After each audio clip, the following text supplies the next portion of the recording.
Halo teman-teman, selamat datang di channel Plankton Trader. Video kali ini saya akan melakukan analisa candlestick teman-teman ya. Bagi teman-teman sekalian yang ingin mendapatkan analisa candlestick secara lengkap, kalian bisa kunjungi website saya planktontrader.com. Di sana cari menu analisis candlestick. Nah, di sini ya, planktontrader.com analisis candlestick. Kemudian kalian bisa mendapatkan analisis candlestick secara lebih lengkap dengan tambahan feedback teman-teman ya. Jadi feedback ini contoh ranging di global uptrend itu apa yang perlu dicari dan apa yang perlu diwaspadai. Seperti itulah kira-kira feedback dari masing-masing analisa candlestick yang sudah saya lakukan. Di sini juga kalian bisa mendapatkan ebook ya, ada yang berbayar, ada yang gratis. Ebooknya silakan kalian cari explore sendiri. Oke, itu teman-teman. Sekarang kita lanjutkan ke topik pembahasan. Di sini nomor 50 kita akan bahas candlenya. Oke, ini adalah candle binomo di mana candle ini saya trading sebelumnya ya. Jadi setelah trading kita analisa lagi teman-teman. Mungkin ada yang kurang di mana kita tidak mendapatkan gambaran yang pas tentang pergerakan harga ketika trading secara langsung ya. Oke. Di sini ada kurang lebih 18 candle teman-teman dalam durasi 1 menit. Nomor candle bullish ada di bagian atas, nomor candle bearish ada di bagian bawah. Oke, kita langsung lanjut ke nomor 1. Ini karena di screenshot dari HP ya, jadi bentuk candlenya ini agak sedikit lebih kecil dari biasanya yang kita analisa. Biasanya kita menganalisa, saya ya, menganalisa screenshot dari IQ Option, broker IQ Option. Tapi ini adalah binomo mobile ya. Tapi kita analisa juga. Oke, pertama ini teman-teman itu candlenya adalah bullish. Kalau menurut saya di sana adalah bullish yang sudah lost momentum ya. Karena candlenya memiliki ekor sama panjang dengan body dan di sana adalah area dari setengah antara deviasi 1 bagian atas dan deviasi 2 Bollinger Band. Jadi ini area yang cukup rawan ya. Di sini sebenarnya sudah dia lost momentum teman-teman. Candle itu menunjukkan loss momentum, tetapi setelah loss momentum bukan berarti dia langsung reversal. Itu perlu diingat ya. Setelah loss momentum, price bisa melakukan gerakan tentatif atau gerakan tipuan yang berlaku sementara. Inilah yang akan melahirkan yang namanya fake breakout, segala jenis fake breakout ya. Biasanya fake breakoutnya adalah engulfing ataupun bisa juga evening star, morning star, sama saja ya. Jadi sebenarnya di nomor 1 ini dia udah lost momentum. Tapi karena di sini nggak ada reversal pattern, jadi kalau mau bertaruh ya, tapi jangan bertaruh ya, yang mau mengambil resiko ya, ini adalah posisinya di strong uptrend, jadi kita harus follow the trend gitu. Tapi di sini saya nggak sarankan untuk open posisi buy atau sell karena di sini area yang rawan, jadi saya juga nggak mendapat gambaran yang pas di sini. Oke, ternyata nomor 2 dia kembali melakukan candle bullish teman-teman, dan ini bullishnya bullish yang biasa aja ya, tapi dia breakout juga di sini. Cuma kalau udah lost momentum, ada candle bullish breakout, itu perlu diperhatikan atau hati-hati akan ada fake breakout. Nah, di sini sudah terjadi fake breakout ya.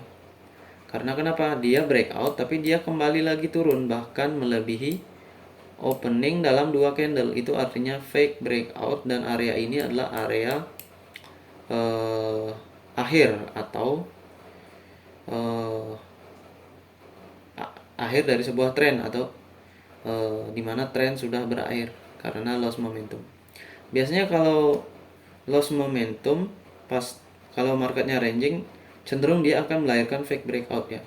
Jadi setelah loss momentum dia melanjutkan tren lagi sedikit, tapi dia kemudian balik dalam bentuk engulfing, morning star, evening star, dark cloud cover, piercing line dan lain sebagainya. Dalam bentuk hammer ya. Bisa jadi teman-teman, jadi waspada ya. Kemudian nomor 2, kita juga nggak tahu ya itu breakout asli apa tidak, nggak ada yang tahu. Tekanan masih uptrend ya. Tapi kalau sudah uptrend, candlenya bullish banyak, itu lebih baik jangan trading ya, karena kita nggak tahu sampai di mana kekuatan dari bullish sebelum kita melihat yang namanya pola khusus atau disebutnya price action gitu ya. Oke, ternyata nomor 3 membentuk candle bearish Marubozu. Ini adalah contoh Marubozu yang kuat. Setelah terjadi lama uptrend, kemudian trennya ini juga uptrend ya. Uptrend trennya. Kemudian muncul engulfing bearish. Pola bearish engulfing sukses sama dengan trend. Oke, ini pola bearish engulfing gitu aja ya dulu ya. Kategori suksesnya kan setelah kita tahu di sini ya. Tapi kalau pas sampai di sini kita peluang, kita yang kita cari cuma peluang. Kita nggak tahu kepastiannya 100%-nya apa, tapi peluangnya ada ya. Oke, di sini engulfing yang bisa kita ikuti atau follow the trend ya. Karena ini adalah pola reversal dari hasil fake breakout di mana engulfing sudah menembus deviasi 1 dan breakout ya, di sini breakout. Kemudian di sini kita bisa sell. Kenapa? Karena di area sini kemungkinan ini sudah ranging teman-teman ya, atau loss momentum di mana 20 EMA sudah mulai agak datar. Karena ini juga tekanan yang signifikan dari bullish engulfing ya, dia menggunakan Marubozu, itu yang membuat dia signifikan. Oke, nomor 4 kita bisa sell di sana teman-teman. Kemudian nomor 3 dan 4 kita tahu setelah nomor 4 closing itu adalah konsep dari lower high lower low-nya Dow Theory. Sebenarnya di nomor 5 kita bisa entry sell, tapi karena saya di sini ragu juga ya. Karena closing price ini tidak menembus middle Bollinger Band atau Bollinger Band bagian tengah ini atau 20 SMA sama nilainya dengan Bollinger Band bagian tengah ya. Maka di sini saya nggak bisa untuk kasih open posisi sell. Jadi saya tunggu di sini juga ya. Di sini saya tunggu. Kemudian setelah ini terbentuk nomor 5 ternyata adalah doji. Artinya apa? Kalau doji bullish berarti lower high lower low tidak terjadi atau tren kemungkinan terhalang oleh sesuatu ya. Karena di sini kan kalau lower high lower low harusnya di sini bearish. Setelah itu baru retracement kan gitu. Tapi di sini malah bullish. Jadi apa yang terjadi? Kita kurang tahu ya. Jadi kita tunggu di sana. Karena doji-nya juga mendapatkan rejection dari 20 EMA. Tapi di sana juga berpotensi fake breakout ya. Ternyata nomor 6 menghasilkan candle bullish yang berhenti di bawah dari ekor doji nomor 5 ya, katakanlah seperti itu. Sini dia berhenti. Dan ini merupakan area 50% dari body candle nomor 4. Artinya apa? Ini adalah bullish yang tidak terlalu kuat dan ini membentuk mirip-mirip seperti Morningstar ya. Tetapi ini adalah bukan Morningstar karena tekanan tren kencang di sini ya. Ini lower high lower low. Maka di sini sebenarnya bisa di sell. Tapi ya bagi yang ragu juga ya pastinya, karena di sini market sedang uptrend jadi pilihan sell mungkin tidak diambil ya. Tapi kalau saya menceritakan ya seperti itu kronologinya. Di sini downtrend terjadi konsolidasi di sini ya. dalam dua candle retracement ya ini. Kemudian sell terjadi bearish lagi. Nah, di sini berarti tidak terjadi fake breakout, teman-teman ya. Jadi kalau dia strong, dia harusnya fake breakout dari 20 EMA. Tapi 20 EMA memberikan rejection dan di sini terjadi downtrend, maka ini trennya kuat Marubozu ini setelah retracement. Jadi di candle nomor 8 kita bisa sell. Tentunya sell di atas dari opening price candle nomor 7 ya. Nah, setelah nomor 8 itu muncul yang namanya setelah nomor 8. Di nomor 8 itu muncul yang namanya shooting star atau pin bar, teman-teman ya. Pin bar pada dasarnya adalah strong trend ketika market breakout ya. Ini untuk yang kedua kali kan.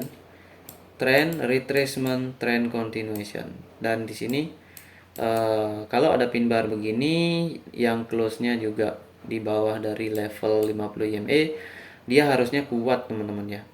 Tapi nomor 9 kita ketahui dia membentuk doji bearish, tapi masih bearish ya.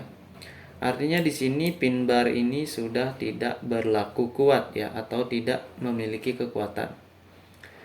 Artinya kalau kayak gini kemungkinan di 50 EMA akan terjadi ranging ataupun reversal atau fake breakout, teman-teman. Ya. Maka kita perhatikan. Kemudian nomor 9 itu kalau kita sell ragu juga karena di sana ternyata pin bar bearish atau shooting star bearish ini tidak melahirkan candle yang besar, artinya tekanan kemungkinan loss momentum. Dan closing price juga tidak menembus ujung nomor 8, dimana nomor 8 juga adalah specific candle. Ini kan closingnya di atas ini. Maka di sini diputuskan bahwa kemungkinan yang terjadi di nomor 10 adalah bullish, fake breakout, ataupun bisa terjadi ranging seperti ini ya. Dan di sini pada saat trading saya buy, teman-teman ya. Saya buy mengandalkan setengah 50%, enggak saya buy ya. Setelah nomor 10 di nomor 11 ini saya buy karena di sini saya melihat setelah nomor 10 ini kan 910 doji bearish. Artinya di sana udah terjadi konsolidasi, teman-teman, atau loss momentum. Kemungkinannya adalah dia akan bullish menurut saya gitu. Jadi di sini saya tidak berasumsi ketika nomor 10 terbentuk, tidak berasumsi bearish. Kenapa? Karena di sini adalah nomor 8 ini candlenya udah spesifik ya, itu shooting star atau pin bar bearish. Maka di sini harusnya nomor 9 kencang, teman-teman. Tetapi nomor 9 juga tidak menembus ekor dari nomor 8. Kemudian kalau ini retracement, nomor 10 harusnya kencang. Tapi nomor 10 malah juga doji. Artinya di sini terjadi retracement dan di 50% dari ekor doji ini akan menjadi support. Begitu juga ujungnya ya. Jadi saya entry di nomor 11 ini buy di 50% body nomor 10. Saya masih bisa profit di sini. Kalau saya entry di detik 0 maka saya loss. Itulah pemahaman yang harus kita ketahui di mana posisi support dan resisten yang bisa memberikan perlindungan atau backup kepada entry kita gitu ya. Kemudian setelah nomor 11 saya buy lagi, teman-teman, karena di sini saya tahu bahwa bukan saya tahu ya, saya memprediksi peluangnya bahwa bearish nggak akan terjadi ya.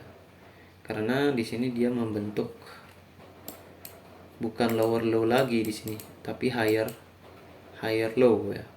Dan close-nya juga tidak menembus 50%. Ini harusnya udah kuat. Di sini ternyata trennya mentok ya, atau ada perlawanan dari uptrend karena tren besarnya sendiri masih up ya. Maka di sini saya buy, teman-teman ya, di nomor 12. Dan hasilnya memang bullish. Nah, setelah nomor 12 ini saya mau buy, tetapi melihat candle seperti itu saya nggak jadi buy ya, karena wick atas wick bawah. Kemudian di sini area di setengah bodinya adalah 50 EMA, siapa yang tahu di sana akan terjadi konsolidasi dalam 2 atau 3 candle ya. Ternyata benar nomor 13 ternyata tidak menghasilkan bullish ya. Ini bukan candle breakout. Kenapa ini bukan candle breakout? Karena sorry teman-teman, ini laptop saya tiba-tiba mati, saya lupa hidupin casnya. Oke, saya hidupkan dulu teman-teman ya. Nanti saya lanjutkan lagi. Oke teman-teman, ini sudah kembali online ya. Dan kita lanjutkan lagi pembahasannya. Oke, kita sampai di nomor 13 tadi. Nomor 13 dia itu bearish candlenya teman-teman. Berarti di sini kemungkinan terjadi fake breakout lagi ya. Karena kan nomor 12 ini adalah breakout kalau dia memang sudah keluar dari zona ranging di candle nomor 9, 10, 11. Tapi karena pengaruh ini EMA 50 yang datar ini dan juga 20 EMA di atasnya, ini dia ranging jadinya ya. Maka di sini saya tidak bisa ambil keputusan di nomor 14. Kenapa? Karena situasi ranging ya. Kemudian nomor 13 closingnya juga di area-area support ya ini ya. Jadi saya ragu juga, makanya di sini saya tunggu nomor 14. Dan nomor 14 ternyata candlenya bullish ya. Ini kayak bearish ya. Bearish kayak nggak ada ekor sama sekali ya, tapi kecil ya. Kayak Marubozu tapi kecil. Jadi saya ragu di sini teman-teman. Ini retracement, strong trend apa gimana ya? Jadi saya akhirnya menunggu untuk konfirmasi di candle nomor 15. Dan nomor 15 memberikan saya gambaran bahwa di sini ini bukan Marubozu nomor 14 ya. Karena kalau ini Marubozu ini harusnya strong ke 100 EMA. Dan ini nomor 15 ini memberikan saya gambaran bahwa di sini terbentuk pola inside bar teman-teman ya. Ini kalau marketnya ranging di antara 50 EMA, maksudnya dia lewat 50 EMA, dia balik lagi. Ini berarti inside bar di area support. Jadi saya buy di candle 16. Nomor 16 ini saya buy. Kalau kalian lihat di trading saya di rekamannya itu nomor 16 saya buy di sini dengan saya mengatakan di sini ada pola inside bar karena ranging market. Dan setelah nomor 16 ini sebenarnya bisa di buy ya, tapi saya ragu dengan saat itu ya, saya ragu dengan ekor atas ekor bawah ini. Tapi saya saya lupa melihat breakout dari deviasi 1 area ranging, dia seharusnya ke resisten ya. Karena setelah dari support dia harus nyentuh resisten. Tapi takutnya di sini ada retracement, itu yang saya takutkan ya. Waktu itu jadi saya nggak open buy di candle nomor 17. Tapi candle nomor 17 harusnya masuk sebagai konsep higher high higher low. Nggak bisa ya, nggak bisa ada konsep di sana karena higher high higher low dia harusnya lewat dari 50 EMA. Tapi di sini nggak lewat, jadi saya nggak masukkan sebagai konsep. Dan kemudian saya di sini saya udah berakhir ya, saya udah 3 entry di nomor 16. Kemudian nomor 17 setelah terbentuk ini barulah muncul konsep higher high higher low. Karena nomor 17 ini melakukan breakout terhadap 20 EMA dan juga area dari closing dan opening nomor 12 dan 13. Ini adalah area puncak yang cukup signifikan ya. Dia udah breakout ini 20 EMA. Jadi di area sini kita sebenarnya bisa buy dengan konsep higher high higher low pada ranging market seperti itu. Dan setelah nomor 18 ini saya tidak sarankan untuk buy karena saya sudah nggak tahu seberapa kuat tekanannya, mengingat di sini candle bullishnya udah 4. Jadi marketnya ranging, siapa tahu dia akan bablas membentuk candle bearish. Tetapi dalam kasus ini kalau saya tidak salah ini candlenya bullish juga teman-teman. Ternyata ini terjadi strong trend di sini. Terjadi reversal seperti itu ya. Karena nomor 18 ini kepalanya datar dan dia ada di middle Bollinger Band. Saya kurang jelas dengan ini ya, dengan candle kecil seperti hammer di area resisten dari ranging, itu berbahaya sekali. Oke, itulah teman-teman beberapa penjelasan yang bisa saya jelaskan ketika menganalisa candle ini ya.